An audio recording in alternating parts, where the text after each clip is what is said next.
Mga utol, samahan niyo akong muli sa paglalakbay ng mahal na hari sa ating dalaw tahanan, dito lamang sa Tatalean TV. Tara mga utol at maglakbay, patungo tayo ngayon sa tahanan ng Pamilya Vera, isa na namang masayang yugto ng ating dalaw tahanan. Pag-ibig mo'y ilaw sa gitna ng dilim, Nazareno, sa'yo kami aawi. Lakbay Nazareno, kami sumusunod, daan mong matuwid, kami iyong iakay, sa bawat hakbang dalay pananampalataya. Sa kanilang tahanan, maingat na inihahanda ang mahal na hari upang mailipat at may handog ng may paggalang sa susunod na pamilyang tatanggap. Sa luhat pag-asa, ikaw ang kasama, sa hirap at dusa, lakas kang totoo.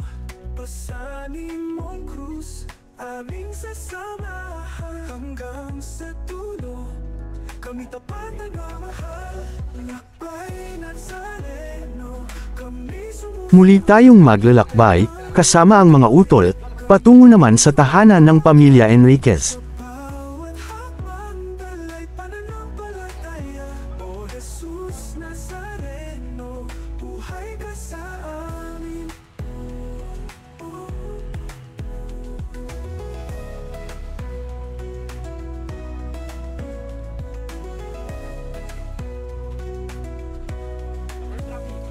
Hawak ang rosaryo, puso'y nagdarasal. Bawat pintuan, biyaya'y dumaragpal. Ang iyong presensya, gabay ng sambayanan, Nazareno naming mahal.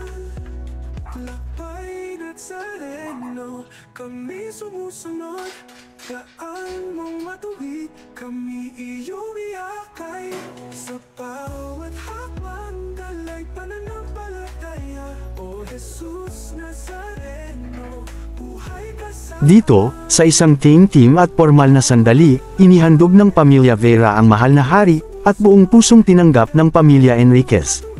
kami iyong Kasunod nito, sabay-sabay na idinaos ang panalangin, isang tanda ng pananampalataya at pagkakaisa sa piling ng Poong Nazareno. buhay ka sa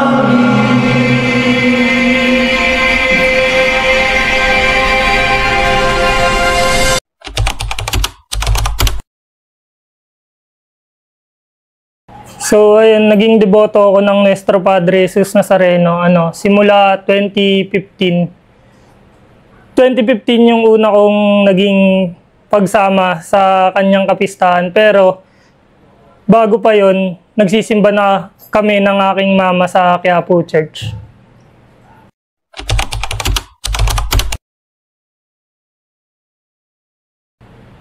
Ayun, naging dahilan ng aking panata, syempre una, pasasalamat, paghingi ng gabay, tsaka yung aking tita na nag-alaga sa akin, nagkaroon siya ng sakit.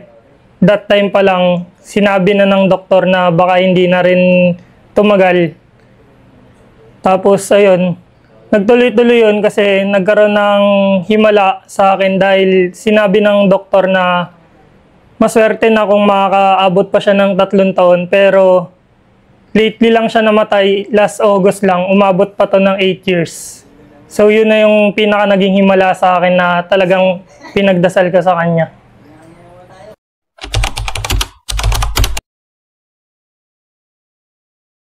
Madaming biyaya eh. Syempre una, yung biyaya ng buhay na araw-araw natin natatanggap. Tapos kahit na anong problema at pagsubok, lagi siyang nandyan para sa atin.